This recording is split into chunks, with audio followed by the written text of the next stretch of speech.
Salam əziz abituriyentlər və müdafiələr. Bugün ABC Akademidən biz 9 nömrə çalışmanın həllinə baxacağıq. Bu çalışma deməli heyvanlara aiddir və keçək məsələnin həllinə.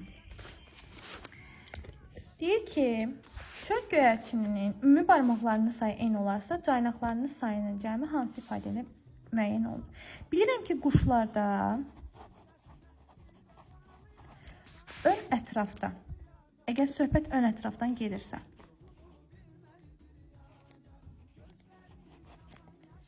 3 barmaq,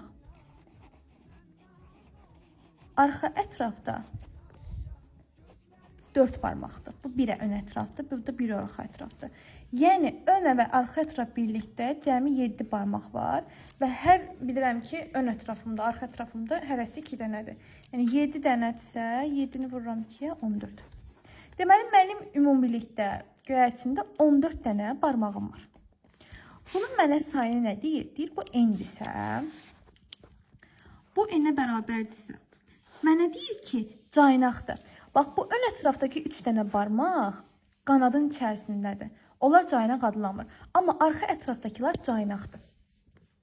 Ön ətraf caynaq deyilsə, arxa ətraf caynaqdırsa, deməli, arxa ətrafda biri 4 barmaqlıdır. Digəri də 4 dənədir. Yəni, 2 ətrafın ikisi də 4 barmaqlıdır. Cavab 8 dənə. Mən də cavablarını da elə ifadə eləməliyəm ki, orada n ilə ifadə olunsun. Əgər 8 dənədirsə, mən n-dən neçəni çıxsam 8 alaram.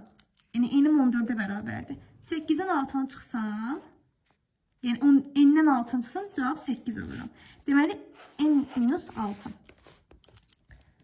Belə məsələdə diqqət edirik nəyə? Cavabı bizə nə ilə ifadə edir? Çünki barmaqların sayını n deyirsə, deməli, sən burada elə cavab tapmalısan ki, o cavab n ilə ifadə olunsun. Cavab C variantı.